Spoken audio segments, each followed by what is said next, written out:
청년 의사의 연세대 의대 진단검사의학과 김현숙 명예교수께서 하나 기고하셨네요.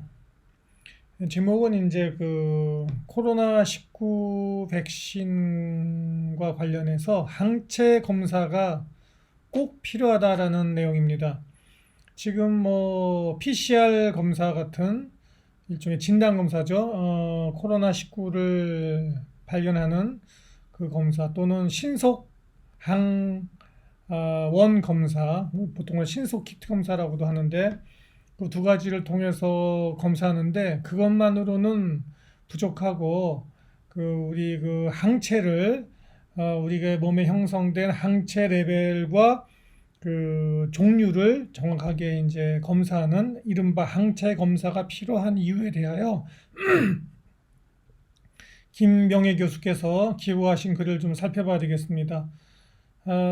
저도 감염 질환 쪽에는 제가 전문의가 아니기 때문에 이렇게 그냥 제 일에 바쁘고 하니까는 뉴스나 이런 걸 주로 보고 논문 같은 거를 볼 시간은 사실 없어요. 바빠요. 그렇지만은 그래서 감염내과 선생님들이 얘기를 주로 봤는데 제가 좀 눈이 좀 피곤해갖고 지금 그랬는데 사실은 우리 이른바 우리가 서포팅과라고 그래갖고서 환자를 보는 과 외에 환자를 보는 의사들을 또 서포팅하는 과들이 있습니다. 그 중에 하나가 중요한 과가 옛날에는 이제 임상병리학과라고 그랬고 최근 몇 년 전부터는 상당히 오래됐는데 하여튼간에 최근이라고 부르죠. 진단검사의학과라고 부르죠 요새는. 그래서 우리 진단검사의학과는 그런 모든 진단과 검사하는 데는 이제 여기가 가장 전문가들인 의사들입니다. 거기 과에 우리 김 교수님 글을 좀 보겠습니다. 이거는 코비드-19는 이제 사스 코비드2 이렇게 부르는 전문 용어로는 이렇게 부르는 것인데 이 진단을 우리가 보통은 지금 정밀하게 하는 거는 RT-PCR, PCR법이라고 그러죠. 이거를 통해서 하고 있고 또 항원 검사 아까 말씀드렸듯이 신속하게 검사하는 거 있죠. 그 방법을 두 가지를 하고 있는데 사실은 PCR 검사라는 거는 유전자 분석이죠. 바이러스의 유전물질의 흔적이 남아 있는가, 바이러스의 흔적이 있는가를 딱 잡아내는 것이 이제 PCR 검사이고, 그 다음에 이제 바이러스에서 떨어져 나온 어떤 특정한 단백질, 그걸 우리가 항원이라고 부릅니다. 전문적인 용어로는 단백질을 찾아내는 거, 그걸 우리가 신속 항원 검사다 이렇게 얘기합니다. 그런데 이제 항체 검사는 뭐냐 그러면은 이거 하고 있지 않은 겁니다. 사실은 굉장히 전문적인 거예요. PCR 검사와 신속 강원 검사 하기에도 사실 바쁜데 우리 김 교수께서는 추가로 더하여 과학자시니까 하나 더 하라는 겁니다. 그것이 우리 몸에 만들어져 있는 생성되어질 항체가 있는가 없는가를 추가로 검사해야 된다는 그런 주장인데 상당히 옳으신 말씀이에요. 그러나 아직 실시하고 있지 못하죠.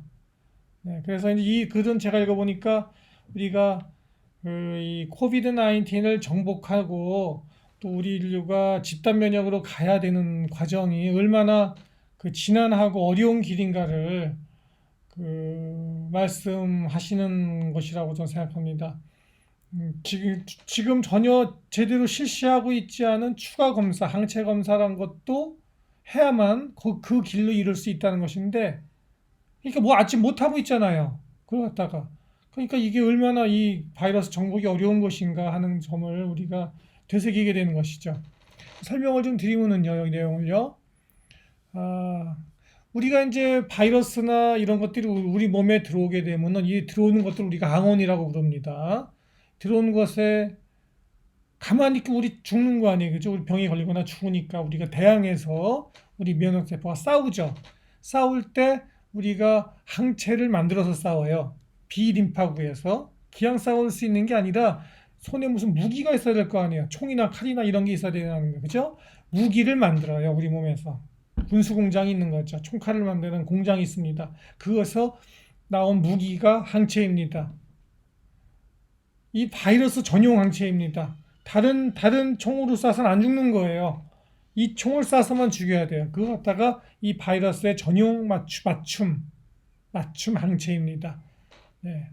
이게 바이러스가 들어와서 오늘 들어왔는데 뚝딱뚝딱 오늘 만들 수 있는 게 아니라, 그죠? 우리 면역 체계가 이 바이러스가 무엇인지 이해하고 분석하고 그 다음에 만들어내는데 며칠에서 몇 주까지 걸려서 사람마다 바이러스 종류마다 차이가 있을 수 있는데 며칠에서 몇 주에 걸리는 것입니다. 항체 형성하는데. 네. 그 다음에 싸우죠. 싸우고 난 다음에 이제 바이러스를 퇴치했다고 쳐요. 그럼 완치한 것이죠. 몸이 완치된 것 상태에서 다 저걸 이제 죽여서 섬멸하였으니까 우리 총칼 다 버리자 하는 게 아니라 대비하기 위하여 또 다른 적이 같은 적이 또 쳐들어올 것을 대비하여서 이 총칼을 이렇게 무기고에 넣고 저장하고 대기합니다. 이걸 갖다 우리가 그 항체가 유지 기간이라고 그래요. 얼마나 오랫동안 이 총칼을 또 대비용으로 보관하느냐, 추가의 적에 대비하여 그걸 갖다 우리가 이 그 항체가 얼마나 오랫동안 유지되느냐 이렇게 해석하는 것입니다. 제가 쉽게 설명드리는 거예요. 그 기간이 길어야 되는 것이에요.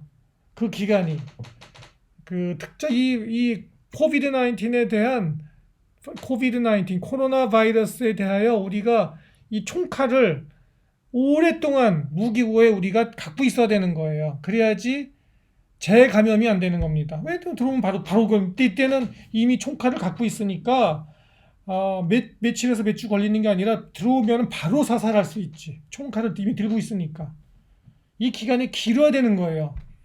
그런데 현재 그 밝혀진 바를 이렇게 대강 뉴스나 이런 거를 보면은 이게 약 3개월밖에 안 되는 게 아닌가 하는 걱정이 되는 것이죠. 그러니까 3개월 후에 그 완치했더라도 내가 바이러스 걸려서 완치가 되는데도 3개월 후가 되면은 다시 백신을 맞아야 한다는 둥, 또는 아스트라제네카 백신을 접종했어도 3개월 후에 또 맞아야 한다는 둥, 한 3개월 정도 지나면은 이 항체 역치가 타이터가 이 수치가 몸에 있는 그 항체가 다시 떨어져서 다시 항체 수치를 올리려면은 다시 백신을 맞아야 한다는 둥 3개월마다. 응? 이거 3개월마다. 이 얘기가 나오는 것입니다. 그래서 우리가 이거를 정확하게 하려면은 몸에 있는 항체를 피를 뽑아서 그 항체를 검사해야만 정확하게 얼마나 지금 제가 설명드린 내용들이 오래 가고 얼마나 항체가 많고 총칼을 얼마나 많이 준비해 있고 이것을 알 수 있다는 김 교수님의 그 지적입니다. 매우 저는 중요한 지적이라고 보고 이런 지적을 아직 뉴스나 어떤 해외 뉴스 물론이고 국내 뉴스도 그렇고 또는 감염내과 선생님들도 이 점에 대해서는 아직은 지적을 하고 있지 않은데 역시 진단검사의학과 선생님이니까 정확하게 이 점에 대해 지적하였다. 이렇게 제가 이제 이해합니다. 그래서 제가 지금 들으시는 분들에게는 제가 뭐 하여튼간에 의사가 아닌 분들이 대부분일 테니까 제가 굉장히 쉽게 이렇게 설명을 풀어서 드리는 것입니다. 네. 이거 사실 현실적으로 어떻게 하겠어요? 지금 PCR 검사나 항원 신속 항원 검사 하는 것도 지금 바쁘고 힘든데 그것도 뭐 인원이 모자라는데 추가로 항체 검사하려면 피를 뽑아야 되거든요. 피를 혈액 검사를 추가로 해서 또 한참 돌려서 해야 되는데 그 인원이 되겠어요? 쉽지 않지. 그러니까 이게 바이러스 정보가 어렵다는 얘기입니다. 대강은 이해하시겠죠, 내용이. 뭐 제가 그러나 이왕 했으니까 이왕 설명드리는 거니까 끝까지 뭐 길진 않아요. 설명을 마저 드리려고 합니다. 어. 그래서 이제 김 교수님의 말을 그대로 옮기면은 상체 생성률, 항체의 능력과 세기 얼마나 세냐. 요즘 우리가 이거 갖다 중화 능력이라고 또 부릅니다. 다른 말로는 또 노출된 사람들에서 생성된 항체의 지속 기간. 제가 지금도 말씀드렸죠. 다음에 감염병을 진단한 다음에 이어지는 치료 및 추적 관찰에 대한 이해를 할 수 있고, 그다음에 재감염에 대한 문제, 그죠? 이런 것들이 다 제가 항체 검사를 통하여 알 수 있다는 것이고, 제가 방금 설명드렸던 것을 이해하신 분이라면은 요 용어들을 들으면은 바로 전문적인 용어지만 이해하실 수 있을 겁니다. 어느 정도는 100%는 아니더라도 저도 뭐 100%는 이해 못해요. 제 전공이 아니니까. 저는 그냥 듣고 옛날에 배웠던 내용이니까 그렇구나 이해하는 정도죠. 네. 사람마다 이 바이러스에 왕치되어도 백신을 맞아도 항체 생성률이 다르다는 것이죠. 인종마다 다르고 유전자마다 다르고 그 사람의 건강 상태에 따라 틀리고 나이에 따라 틀리고 그죠? 또 얼마나 항체가 세냐 중화 능력이라고 부릅니다. 이것도 사람마다 틀린 것입니다. 또 중요한 거, 더 중요한 거, 제일 중요한 거, 이 항체의 지속 기간 얼마나 총칼을 오래 이렇게 무기고에 보관하고 있느냐 이게 아주 중요한 것입니다. 자, 항체 검사도 말이에요. 토탈 항체 검사, 또 IgM만 검사하는 거, IgM 항체, IgG 항체, IgA 항체, 또 IgG 항체 내에서도 G1, G2 복잡합니다. 네, 다 보는 게 조금씩 달라요. 보는 그 포인트가. 중요한 게 이제 제가 하나 읽어드릴게요.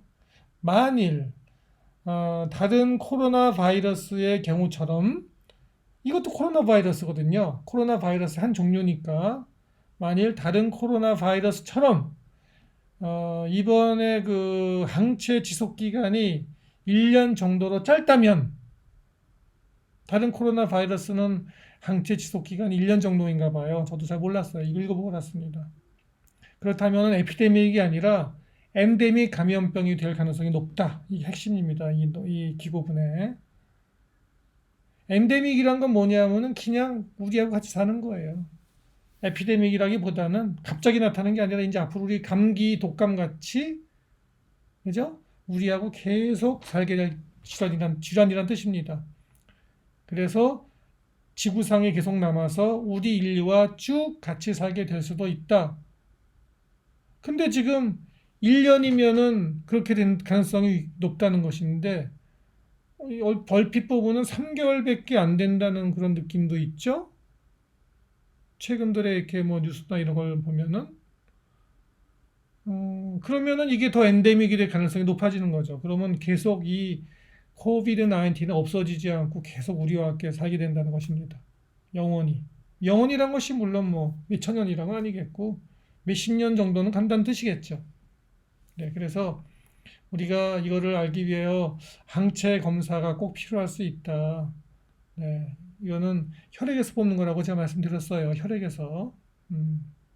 이 코에서 하는 걸로 안 돼요. 추가 검사가 필요한 거예요. 그래서 이게 어려운 겁니다. 실시하기가. 이론은 좋은데 현실적으로 언젠간 하게 되겠죠. 네.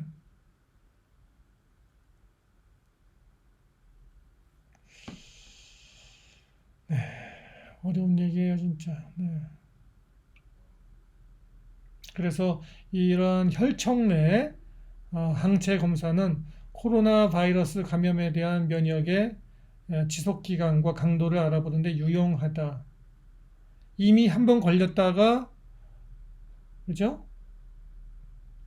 완치되고 회복된 환자에서도 재감염 여부의 예측이나 백신의 추가 접종이 필요한지 이게 또 중요한 얘기죠. 아까 방금 반복되는 얘기 같지만은 이게 완치되었어도 항체가 떨어져 있으면은 다시 재감염이 될 수 있다는 거고, 백신을 맞았는데도 몇 개월 지나서 항체 레벨이 떨어져 있으면은 다시 맞아야 되는 거고, 그걸 알 수 있는 방법은 혈액에서 혈액을 뽑아서 항체 검사를 하는 수밖에 없다. 주먹구구시로 할 게 아니라 정확하게 알려면 환자가 왔을 때, 병원에 왔을 때 이 사람이 재감염이 될지 안 될지, 이 사람에게 이미 전에 백신을 맞췄지만은 또다시 그 백신에 추가 접종을 해야 되는지 안 해야 되는지 알려면은 혈액을 뽑아서 항체를 검사하는 수밖에 없다. 다른 방법은 없다. 이러한 얘기입니다. 이제 요 얘기하니까 제가 이제 프랙티컬한 면을 설명드린 겁니다. 요거는 실용적인 면. 네, 이해하시겠죠? 네, 좀 어렵습니다만은 면역하기 좀 어렵습니다, 원래. 네, 배우기가. 최대한 제가 이제 쉽게 설명드리니까 아마 이해하셨을 거예요. 네. 그래서 이제 이것에 대해서는 어떻게 그 혈청에 있는 혈액 내에 있는 항체의 표준화, 어떤 수치가 나왔을 때 수치가 나올 거 아니에요. 어떤 종류의 어떤 그죠? 그것이 어떻게 해석해야 될지 정확하게 그것에 대해서는 아직은 국제적으로 연구가 덜 돼 있습니다. 스탠다드가 아직은 잘 되어 있지 않다고 그래요. 네. 좀 더 많이 검사하고 데이터 축적하고 좀 더 학회에서 논의를 해서 그 스탠다드를 정해야 된다 그런 얘기고, 아직 그 스탠다드가 없을 정도로 이 코비드 19에 대해서는 갈 길이 먼 곳입니다. 네. 하여간에 오늘 이러한 좀 어려운 내용이지만 매우 중요한 설명을 드렸습니다. 도움이 되셨길 바라고요. 네, 좋은 밤 되시기 바랍니다. 감사합니다.